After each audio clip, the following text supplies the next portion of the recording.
Good morning, beautiful souls.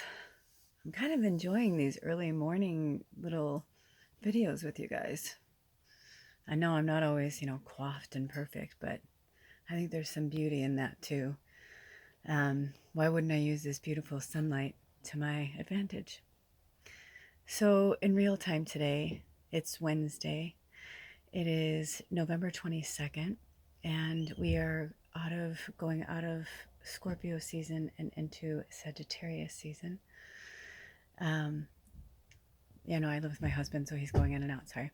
Um, so welcome Sagittarius season and happy birthday to our Saggies. I'm a Saggy too. It's kind of crazy to think my birthday's so close already.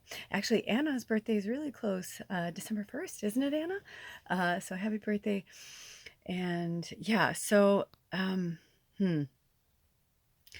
love these videos with you guys because I'm having so many major breakthroughs and epiphanies in my own personal journey that I feel this like compulsion almost to like share it with you, because I want you to know that in those moments where you feel like you don't know where you belong, or nothing's going right, or you're like, this can't be my path, or I'm not where I'm supposed to be, remember that you're always exactly where you're supposed to be.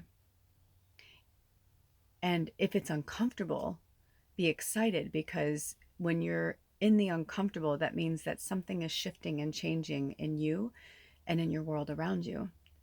And we don't change in the comfortable. I think the old saying is, we don't grow in the comfortable, we grow in the uncomfortable.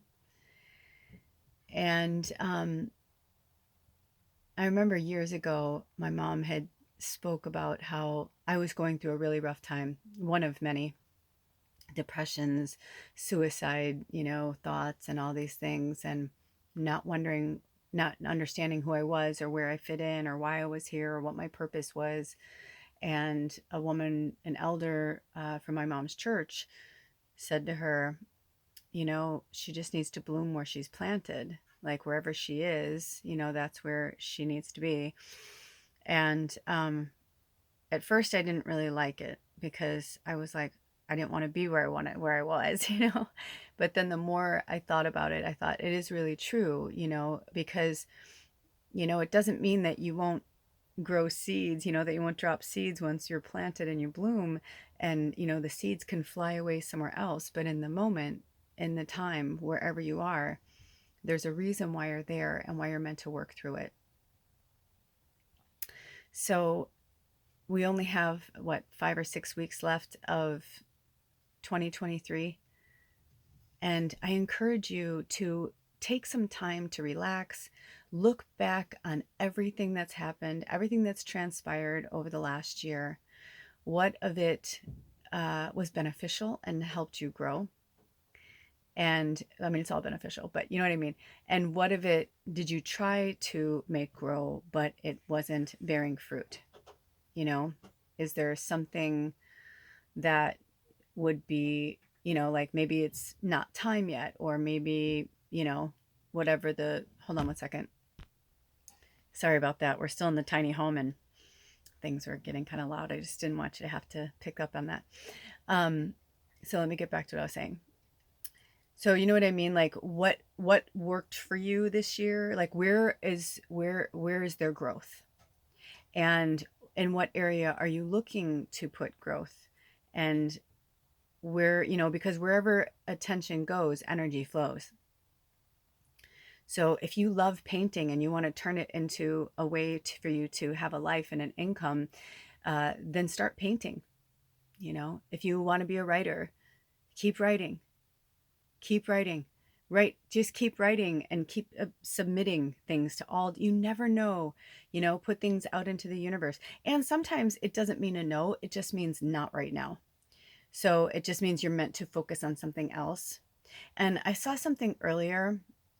If spirit pulls me to it, I'll put a link below. But I found this. Ooh, when I looked down, it's 444. So that's our angel number. That's a good one. I just saw that on the law of attraction too. So 444, which is also the number 12. 12 is a very powerful number. So is the mirror of it, 21. It's also the number 3. And And yeah, I'm gonna kind of like leave a pin in that and come back to another day, but I just have to segue and tell you guys that like yesterday was such a magical day for me, and I had so many breakthroughs and epiphanies and such a lovely meeting and an experience with my landlord and his daughter, and just spiritually and like just everything all the way around, and just everything that's been going on with the property and the house. The well is done, blessed be.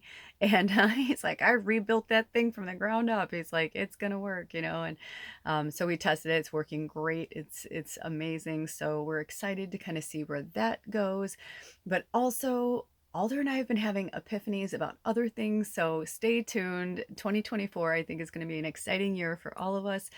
It's an 8 year, and if you research the number eight, which right now we're still in, we just left the eighth house. We're now in the ninth house, but we are in the Scorpio moon, which is, you know, ruled by the eighth house. But yeah, eights are a really great number. So it's going to be, I think it's going to be really, really wonderful. Even though it's an election year in the United States, I think things are going to start to, we're going to see a lot of massive change over the next 3 to 5 years in the most positive way. And people are seeing through the bullshit. People are understanding karma more. People are understanding why we need our shadow and to confront the shadow, because we were programmed for so long to be in such a deep set of fear. And in the last year, a lot of the fear that Alder and I were in was self-created, but also co-created, but not with intention, by other people around us. And I started to realize yesterday I was having all these breakthroughs and epiphanies. And even since I left there, we spent many hours together, all of us, and nice little powwow. And today I woke up and I just felt such a sense of renewal. And I felt like I really do feel like it's a new chapter. I feel like something wicked this way comes, but in a good way, like wickedly good. And so yeah, I would stay tuned. Things are gonna get pretty exciting. And I really feel like if you don't feel like you belong somewhere, then there's a reason for that. And it can seem like the most beautiful, most magical place in the world. I mean, I have traveled to some really beautiful, beautiful, exotic places. I've gone to some of the coolest, oldest cities. You know, I went to the oldest church, one of the oldest churches in the world. And, you know, and I felt some cool energies, but, you know, it doesn't mean I wanted to live there, you know? And it's interesting because we've wanted to live up here for so long, and we love it here. We love it here. But we're starting to feel like there's just something I don't feel that's home, and it doesn't feel like community. So either that means we are meant to co-create a new community here to bring in, you know, because there's like a good old boys vibe up here. It's very Republican Trump, and I'm struggling.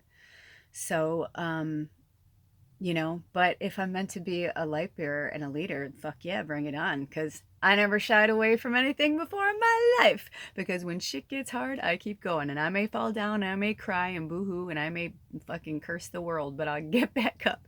I dust myself off and I start again. So I rebirthed the phoenix out of that Scorpio energy in my Scorpio moon. I learned so much, and I'm in such gratitude. And with that being said, blessed gratitude day. May you and your family, I only have a few more seconds, may you and your family, wherever you are, especially in the United States, you know, it's not just Thanksgiving, it's gratitude day. So please have gratitude for the journey, have gratitude for the hard work you're doing, because I have gratitude for you.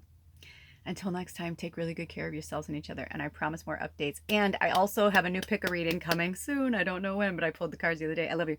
See you soon. Bye. Blessed be. Aho. Bye. Woo! Is that it?